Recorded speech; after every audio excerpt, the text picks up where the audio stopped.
Super Mario Party Jamboree is the 12th in the Mario Party series, and for being one of the many games in the Mario Party franchise, this has got to be probably one of the most fun that I've had in a very long time. Now, without further dilly-dallying, let's get into why this is probably one of my favorite Mario Party games of all time. Hi, I'm Maximilian X, and these are my thoughts on Super Mario Party Jamboree. Super Mario Party Jamboree is probably one of the most densely packed Mario Party games that Nintendo has ever put out. The game consists of your standard fare of Mario Party boards, including 2 returning rooms from Mario Party and Mario Party 2 respectively. New to Super Mario Jamboree is the Jamboree Buddy. The Jamboree Buddy randomly appears on the map and offers you their assistance. To get their assistance, however, you must not only collect the Jamboree Buddy, but you also have to win their unique minigame. Now, they do give you a little bit of a leg up, as it were, to getting them, but even with that leg up, it's not guaranteed that you'll get the buddy at the end. You have to fight for it. And whoever wins the Jamboree Buddy gets to keep the Jamboree Buddy for a monicum of 3 turns before they leave your side. Multiple Jamboree Buddies can appear on a map depending on how many rounds you choose to play. Now, if it's something like 10, most likely you'll only get 1 shot at a Jamboree Buddy. If it's over 10, then there are chances that you might pick up 2 or maybe even 3 buddies depending on how many rounds that you choose. These Jamboree Buddies have their own unique abilities outside of also doubling whatever you get. So if you land on a normal spot, you get double the coins. If you get a star, you get double the star. If you land on an imitation Bowser segment, then guess what? The punishment is double. And that's even worse if you bring other people into the punishment as well. Well, worse for them, not so much for you. I mean, still for you, but mostly also for them as well. You get the idea. Now, you also have the minigame bay, where you get to play a bunch of minigames without actually playing a board game. There's also a trio of motion-based games, namely Toad's Factory, Rhythm Kitchen, and Paratrooper Flight School, where you play with 1 or, in the case of Paratrooper Flight School, 2 Joy-Cons and do some minigame madness. If you're into playing with motion controls, this is probably something that's going to be up your alley.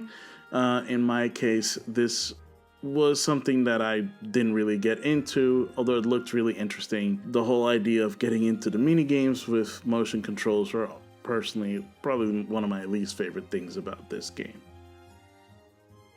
Then you have, of course, the 2 new online mode specifically focused games of Koopathon and Bowser Kaboom Squad, where the former is, like the name intends, a triathlon of minigames wherein you race around the board. The better you do in the minigames, the higher you get in the race. And the first person to cross the finish line after 3 laps is of course crowned the winner, with the latter being a cooperative minigame where you play against Imposter Bowser and try to blow him up with 7 other players. The Koopa-Athlon game is probably one of the more unique and interesting ones because that one allows you to play against 19 other players online or of course against NPC if you choose to do so. This probably is the most interesting one out of the whole bunch because of this aspect of playing against people in a asymmetrical versus kind of game where the running is depending on how well you do in the minigames that are presented to you and the rest of your opponents, which makes it a lot more fun.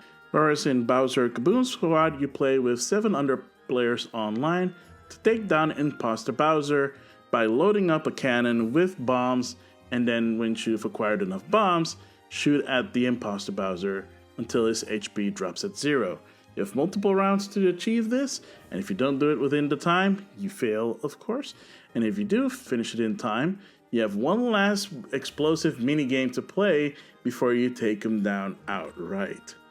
Although these new additions are fun for the most part, I do favor Koopathon because of the more interactive nature of actually playing minigames, whereas Bowser's Kaboom Squad has you running around the field trying to get items so that you can actually do something before you get into mini games that allows you to get single use or multiple use items. And depending on how good the team does in the mini game, the better the items that you get. But if the team does not do that great in the mini games, the items that you end up receiving are, well, not great, and they tend to not help you with achieving the final objective.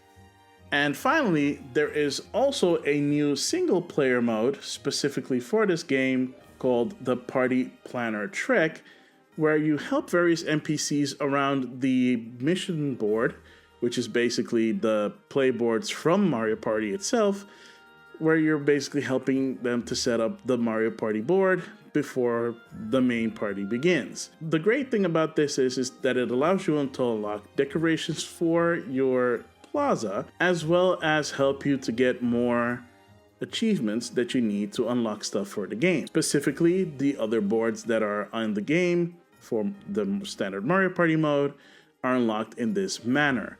Of course, playing the game itself and getting achievements in the other modes also give you more achievements down the line, eventually unlocking more boards to play with. Outside of that, you also earn points.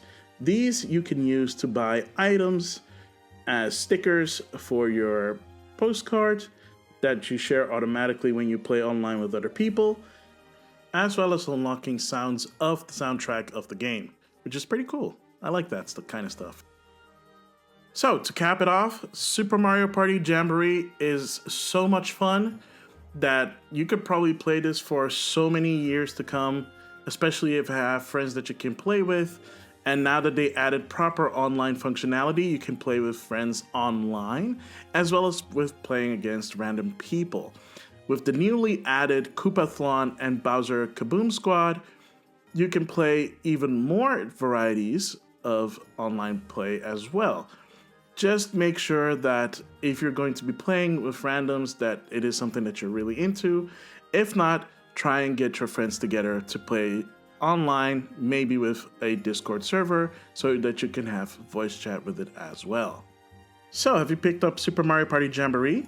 Did you like the game? Have you played with your friends or against other random people? Let us know in the comments below. Thank you again so much for watching. I've been Maximilian X, and if you want to see more content like this from Power Up Gamers, don't forget to give us a subscribe. Hit the notification bell so that you get notified for every new video that drops. Leave us a like, add some comments to let us know what you would like to see on our socials, and follow Power Up Gaming for more. Have a good one.